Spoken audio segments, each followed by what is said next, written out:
அனைவருக்கும் வணக்கம். நான் Shri Sai physiotherapy clinic doctor விமலானந்தி.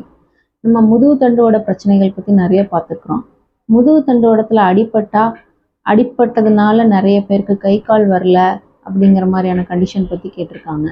முதுகு தண்டோடத்தில் அடிப்பட்டால் எப்படின்னா, நம்ம ஏதாவது ஆக்சிடெண்ட்லேயோ அல்லது மரத்துலேருந்து கீழே விழுந்துட்டாங்க, பில்டிங் வேலை செய்கிறவங்க பில்டிங்லேருந்து கீழே விழுந்துட்டாங்க, அந்த மாதிரி ஏதாவது இன்சிடெண்ட்லேயோ ஆக்சிடெண்ட்லேயோ கீழே விழுந்து அதனால் தண்டுவடத்தில் அடிபட்டு அதனால் அந்த நரம்பு மண்டலத்தை பாதிச்சிருந்தால் நமக்கு அந்த தண்டுவடத்தில் அடிபட்ட இடத்துக்கு கீழே கை கால் வராமல் போகிறதுக்கு சான்சஸ் இருக்குது. முதுகு தண்டுவடத்தில் அடிபடும் போது அதில் 2 வகையான இன்ஜுரிஸ் நம்ம பார்க்கலாம். கம்ப்ளீட் இன்ஜுரி, இன்கம்ப்ளீட் இன்ஜுரின்னு சொல்லுவோம். கம்ப்ளீட் இன்ஜுரி அப்படின்னா மொத்தமாக செயலும் இழந்துரும், உணர்வும் இழந்துரும்.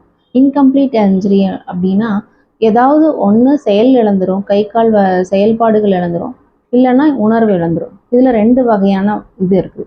இதே முதுகு தண்டுவடத்தில் அடிபட்டதுனால முதுகு தண்டுவோட எலும்புகள் ஃப்ராக்சர் ஆகிறதுக்கு சான்சஸ் இருக்குது, கம்ப்ரெஷன் ஆகிறதுக்கு சான்சஸ் இருக்குது. இந்த மாதிரி ஃப்ராக்சர் கம்ப்ரெஷன்லாம் மைல்டான கேசஸில் டிஸ்பிளேஸ் ஆகாமல் ஃப்ராக்சரு அல்லது வெறும் கம்ப்ரெஷன் மட்டும் அப்படின்னா நம்ம ஃபிசியோதெரப்பியில் ட்ரீட்மெண்ட் பண்ணி சரி பண்ணிக்க முடியும். செயலிழந்த பகுதிகளை, செயலிழந்த செயல்களை ரீஸ்டோர் பண்ண வைக்கிறதும், நல்ல உணர்வுகளோடு நல்லா செயல்பட்டு இருக்கிற மூமெண்ட்ஸை ஸ்ட்ரென்தன் பண்ணியும் அவங்கள back to their normal life கொண்டு அவங்களா நடந்து, அவங்களா சாப்பிட்டு, அவங்களா பாத்ரூம் போய் இந்த மாதிரி அவங்கவுங்க வேலையை அவங்கவுங்களே செய்ய வச்சுக்கிறது தான் ரீஹாபிலிட்டேஷன் தெரப்பி. இந்த மாதிரியான மூமெண்ட்ஸு, இந்த மாதிரியான பயிற்சிகள்லாம் கொடுத்து நாங்கள் ரீஹாபிலிட்டேஷன் ப்ரோக்ராம் பண்ணிக்கிட்டு இருக்கிறோம். அது போக மைல்டாக கம்ப்ரெஷன் இருக்குது, அந்த மாதிரியான மைல்டு இன்ஜுரிஸ் இருக்கிறவங்களுக்கெல்லாம் நாங்கள் ரொபோட்டிக் ஸ்பைனல் கரெக்ஷன் மிஷின்ஸ் மூலமாக சரி பண்ணி கொடுத்துட்ருக்குறோம். இந்த மாதிரி ஸ்பைனல் கார்டு இன்ஜுரி ஆகிட்டா அது நிறைய பேர் லாங் லைஃப் பெட் ரிடன்லேயே இருக்கிற மாதிரி இருக்கும்.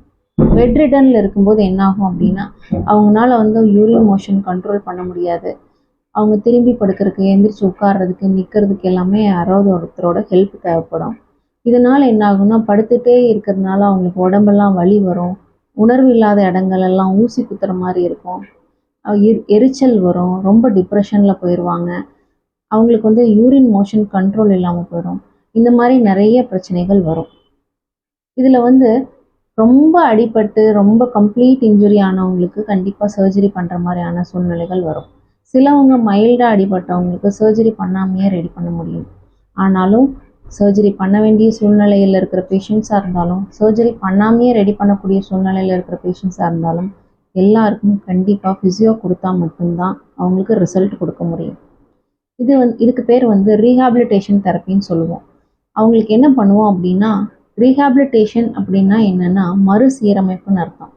அவங்கள நார்மலாக அவங்களோட வேலைகளை அவங்களே செய்ய வச்சுக்கிறதுக்கு பேர் தான் rehabilitation. Back to their normal லைஃப்க்கு கொண்டு வர்றது தான் ரீஹாபிலிட்டேஷன். இந்த ரீஹாபிலிட்டேஷனில் என்ன பண்ணுவோம் அப்படின்னா, முதல்ல ஸ்டிமுலேஷன்ஸ் தெரப்பிஸ் கொடுப்போம். ஸ்டிமுலேஷன் தெரப்பி எதுக்கு அப்படின்னா அவங்கள உணர்வுகளை ரீஸ்டோர் பண்ணுறதுக்காக கொடுக்கறது தான் ஸ்டிமுலேஷன் தெரப்பி. அதுக்கப்புறம் எக்ஸசைஸ் கொடுத்து அவங்கள மூமெண்ட்ஸ் பண்ணி அவங்கள திரும்பி படுக்க வைக்கிறது, உட்கார வைக்கிறது, நிற்க வைக்கிறது, கெயிட் ட்ரைனிங் பண்ணுறது, இதெல்லாம் கொண்டு வருவோம். இந்த மாதிரி ஸ்பைனல் கார்டு இன்ஜுரி ஆகி அதனால் மூமெண்ட்ஸ் ரீஸ்டோர் ஆகி ஓரளவுக்கு ரெக்கவரி ஆகிட்டு இருக்கிறாரு ஒரு பேஷண்ட்டு. அவங்களோட டெஸ்டிமோனியல்ஸ் நான் உங்களுக்கு போஸ்ட் பண்ணுறோம், பாருங்கள்.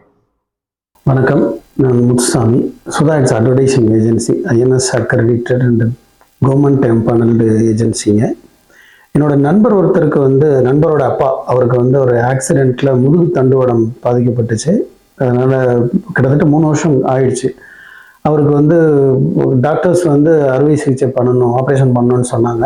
ஆப்ரேஷன் கூட பண்ணதுக்கப்புறமா அவரால் நடக்க முடியல, படுத்த படுக்கையாக தான் இருந்தார். இது ரொம்ப கஷ்டமான ஒரு சூழ்நிலையில் இவங்க டாக்டர் விபுலானந்தி ஃபிசியோதெரபிஸ்ட் அவங்க ஒரு ஃபங்க்ஷன் கூப்பிட்டுருந்தாங்க. அது என்ன ஃபங்க்ஷன்னா ரோபோட்டிக் டீகம்ப்ரெஷன் மிஷினோட லான்ச் ஃபங்க்ஷன் கூப்பிட்டுருந்தாங்க. அப்போ இது என்னது அப்படின்னு அவங்கக்கிட்ட நான் கேட்டேன்.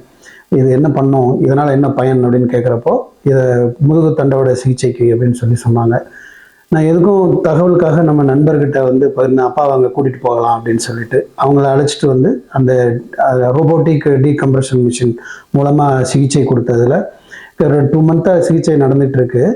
இப்போ வந்து ஓரளவுக்கு ஏதோ ஒரு ஆதாரத்தை பிடிச்சிக்கிட்டு ஒரு கம்போ ஒரு கம்பியோ பிடிச்சிட்டு நடக்க ஆரம்பிச்சிட்டாரு. நடக்க முடியாமல் இருந்தவர் நடக்க ஆரம்பிச்சிட்டாரு. ஐ திங்க் இன்னொரு 2-3 மந்த்ஸில் வந்து நல்லாவே நடப்பாருன்னு நினைக்கிறேன். நான் முதல்ல நம்பிக்கை இல்லாமல் இருந்தோம். பட் இந்த ரோபோட்டிக் டீகம்ப்ரெஷன் மிஷின், அப்புறம் டாக்டர் விபுலானந்தி அவங்களோட அட்வைஸ், அவங்களோட தொடர் அட்வைஸ் கன்சல்டேஷன், இதில் வந்து அவர் இப்போ கிட்டத்தட்ட ஒரு 60% மேலே குணமாயிட்டாரு. நல்லா நடக்க ஆரம்பிச்சிட்டாரு. ஐ திங்க் இன்னொரு 2-3 மந்த்ஸில் நல்லா நடப்பாருன்னு நினைக்கிறேன்.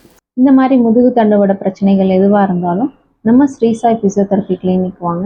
நாங்கள் ஃபாஸ்ட் அண்ட் ஸ்பீடி ரெக்கவரி கொடுக்குறோம். வணக்கம்.